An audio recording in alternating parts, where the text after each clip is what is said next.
Okay, so I promised that in my last video, my introductory video, I would tell you about my personal experience with two people that inspired me to be a better creator in another video. And this is that video. But it's completely fictionalized, so to spare confusion, I'll make the names sound relatable to the actual names they go by. Now with that aside, let me tell you a story. A story about a young boy who wanted to be more than a fan of two people who inspired him, but became misunderstood by many. This is the story of David Griffon.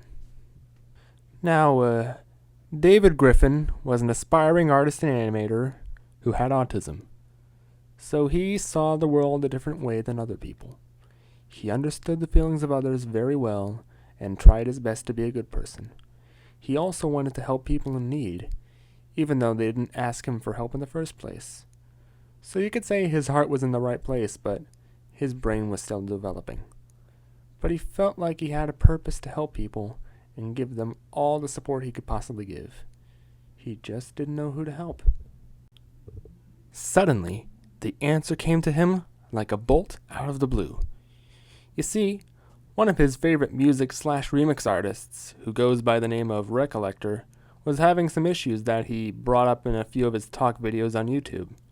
He was working hard to manage a channel and finish his mod for fridaynightfunkin, which became a passion project for him, but that led to devastation to the point where he physically couldn't be able to leave his own house. And he also created a sexy female character that nearly tore apart his relationship with his boyfriend, Kameil, who was having some issues of his own.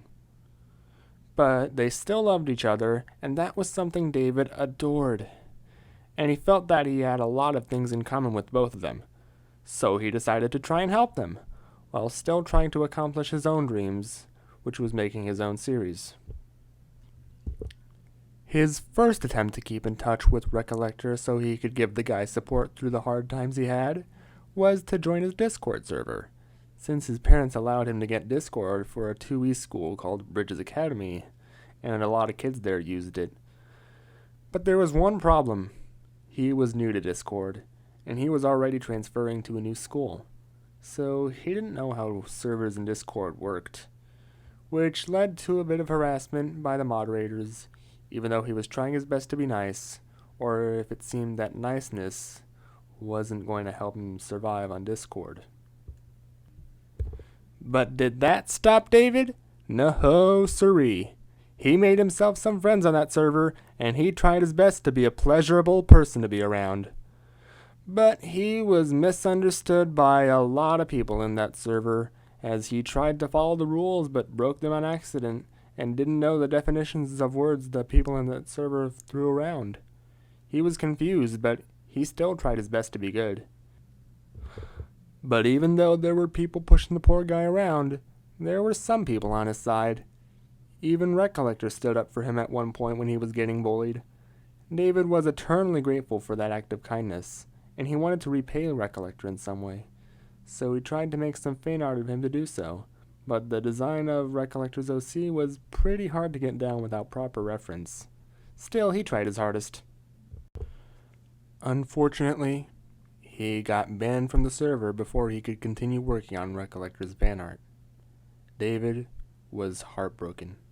He didn't mean to get banned, but he'd already reached his third strike. His only online friend that he had left, Scratch, tried to make him feel better by letting him join his server, but it didn't help David. It didn't feel the same as Recollector's server because that was the only server he cared about. Scratch tried to reassure David that being banned from one server wasn't the end of the world, but that didn't help poor David either. He even tried to join Kameil's server so he could feel better, but it seemed that people who were banned from Recollector's server were also banned from his, and now David felt worse and worse. It was a heavy emotional burden David had to carry because now poor David knew that there was probably no way to support his idols now. The best he could do was comment his feelings on their videos in a way to support them. But sooner than later, one comment on one video changed everything. Here's what happened. David recently caught word of a plushie campaign of a minus version of Kameil's OC, Spade, whom he called Maid. David saw the official video determining the plushie's release, on which he commented, "You know, I have no idea how to buy stuff online because I'm an idiot, though I really want one of these plushies." And a day after that, someone who looked and sounded like Kameil replied to him. The username was "Text me on Telegram" at official Kameil, and the message said, "You are among the shortlisted winners, heart, heart. Use the above name to claim your prize." Now, David wasn't sure if that was actually him, but it sounded convincing. Shortlisted winners? Prize? Those were intriguing words, but were they true? He decided to ask Scratch about the situation to see what he would know. And when he did, it took Scratch a while to reply. But when he did, he told David that it was a scam. David, however, wasn't sure. So after a bit of talking, Scratch eventually gave him Kameil's Discord tag, which worried David greatly. He wasn't sure what would happen if he tried to message Kameil after all he's been through in the past and making a stupid move to switch to his Discord server. But Scratch motivated him to do it, and so David reluctantly did. He typed a message that was short and straight to the point, and with as much courage as he could muster, sent it to him. This is what it said. "Hey, Cam, is it okay if I call you that? I just had a talk with my friend Scratch about your Maid plushies and how it looked like you were replying to my comment about the plushie video on YouTube. He assumed it was a scam, but I wasn't sure, so I decided to talk to you about it. If it's okay." And he followed up with another comment that said, "Also, I know you don't do DMs except for commissions, but this is super important and it might be a huge problem for other people." Then after a while, Kameil messaged him back. "Oh yeah, there are scam bots that pretend to be me in the comment section. You have to make sure there's a music note next to my name to be sure it's me." Scam bots? That didn't sound good. At least he gave some important info about whether which account was legit or not. But David continued, saying, "Okay, so do you mind if I show you what I saw so we can get to the bottom of this?" And Kameil replied, "Oh yeah, that's fine. It's better that more people know." And then followed up with another message. "Sorry, I misread. Show me." David had to chuckle a bit at this response, but he kept himself together. He sent Kameil an image of what he saw, saying that he assumed it was him, but Kameil said that it wasn't, and that he didn't use Telegram, since the app was mentioned in the bot's name. David didn't even know what Telegram was, though. "And I don't use official on my name," Kameil continued. "If Kameil is already taken, I go for Kameil VGM instead, since VGM stands for video game music." Again, that was quite helpful information for David. He was sure the man knew what he was doing, so he trusted him. But there was something else bothering David he had to bring up with Kameil. When he tried to reply to the bot's comment, there was nothing there. It was weird, but he wasn't sure if the bot disappeared or got deleted. But Kameil simply stated that it got hidden from his channel, so it just disappeared. "I wasn't sure if it was just that one or more than that," he added. Well, of course, David always wanted to help, so he decided to tell him this.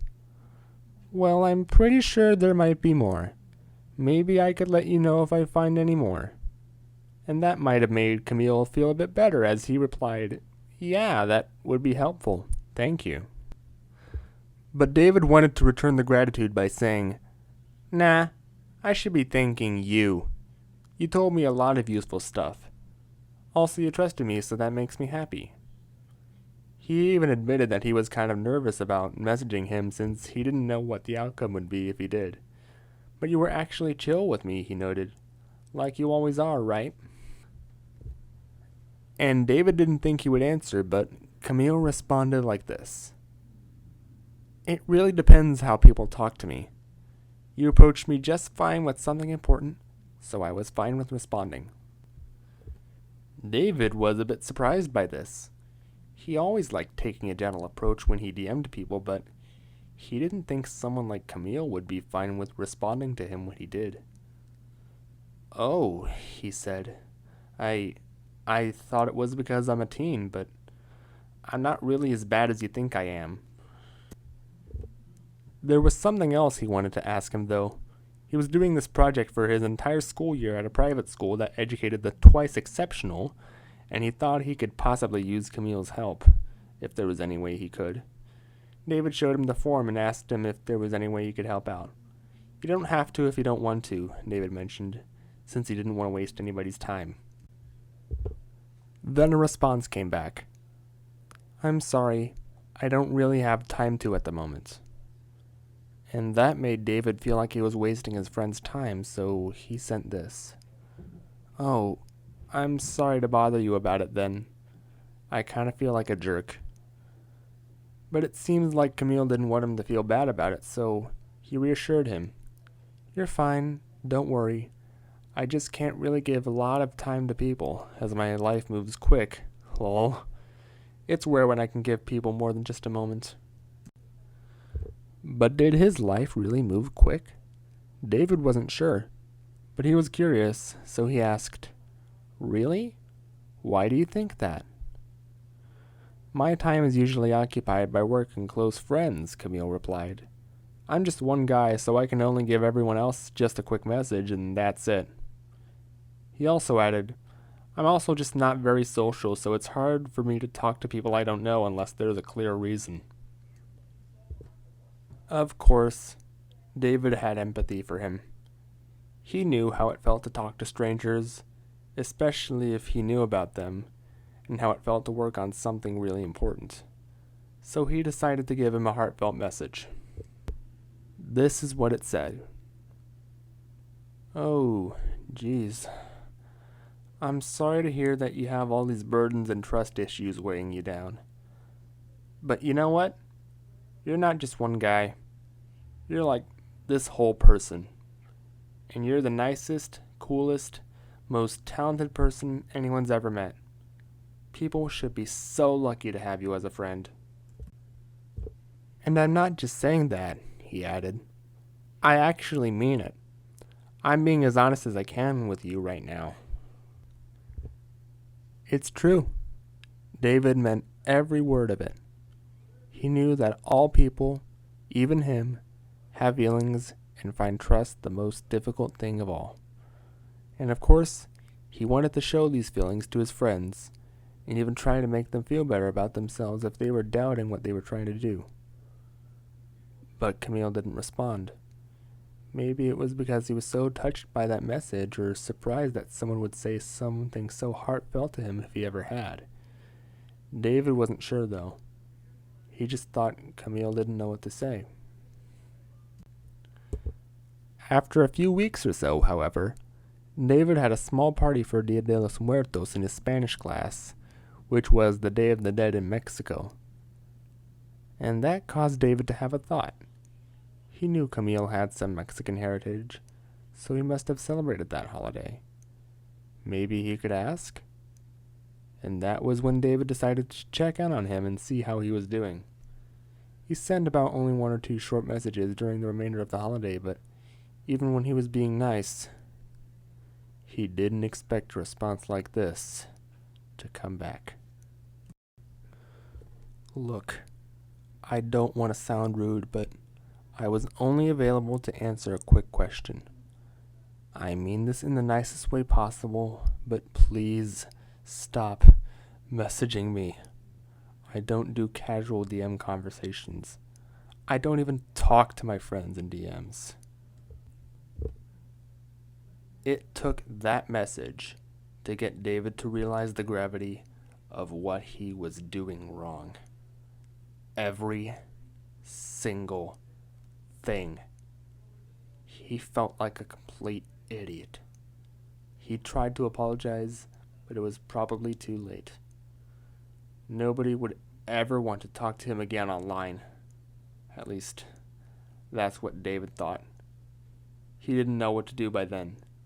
He felt terrible, like everything was his fault. Soon enough, His parents found out about what he'd been doing and almost severed his relationship with Scratch, the only online friend he had left. David fortunately stopped that from happening, but it was still a horrifying moment. Though as time passed, the two opposites, David and Kameil, grew further apart, possibly wondering if there was a way they could reconnect.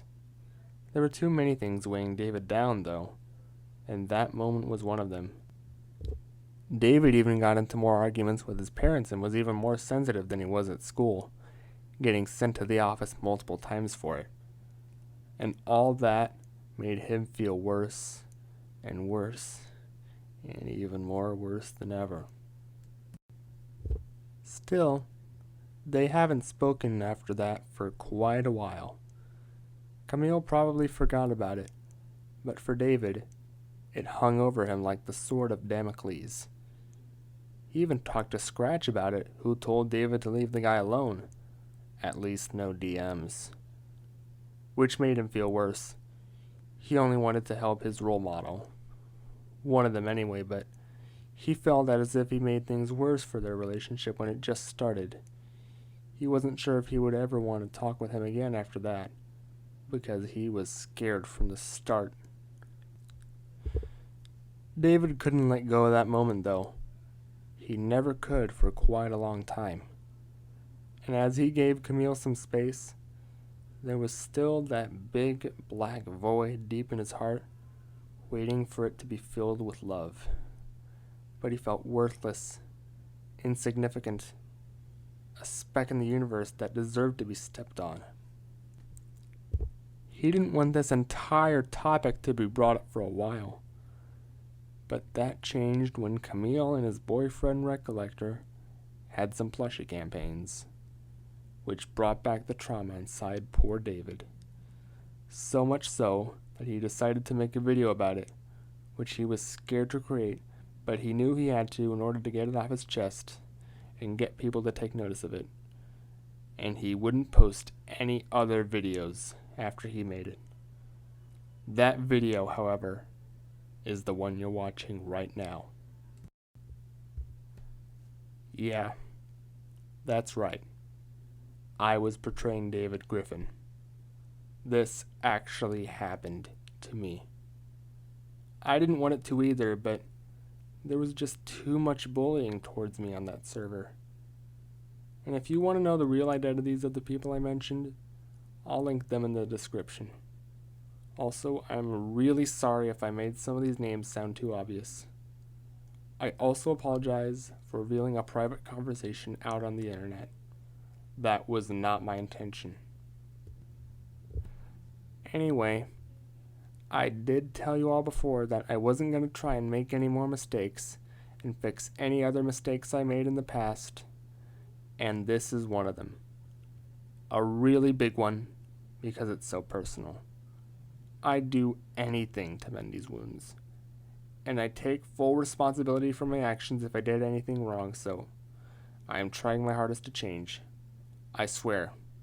And if anyone can help me be a better person, then I could use it. But this story is a pretty big example of how I got abused, even by making mistakes. Still, I don't really need any negative feedback from what happened. I'm just trying to be a better person, and if I can show people that I've changed, it would make me feel so much better too. It would be easier to forgive myself by then, because I can't forgive myself for the shit that happened, and if I don't find a way to fix it, or lose my opportunity to, I'll end myself. Because if I can't help people, or make them happy and content, I don't feel any worth in living. It may be scary to hear, but I feel like I'm being as serious as I can right now. In the meantime, don't let this happen to you. It happened to me, and I'm trying to fix that mistake. But don't make the same mistakes I made. Anyway, that's all I gotta say for now. Sorry it took so long. I've just been a bit scared about getting it off my chest to you guys. Again, I'm really sorry if I hurt or offended anyone. I just wanted to get it off my chest so I could tell you guys. But maybe you could tell other people about it, like your friends, your family, or anybody else. Spread the word or something. That could help. But you don't have to, it would just help me and my channel. Still, thanks for taking your time to listen to my story. So take care of each other, and have a great rest of your day. Oh, and by the way, guys, I've been working on my skill set so I could make stuff worthy to share with everybody. And it may get a lot of attention. I'm sure it will. So stay tuned for more awesome content in the future, aside from this personal talk. Anyway, that's all for reals. Like and sub, ring the bell, you know what to do. Okay, finally, bye-bye.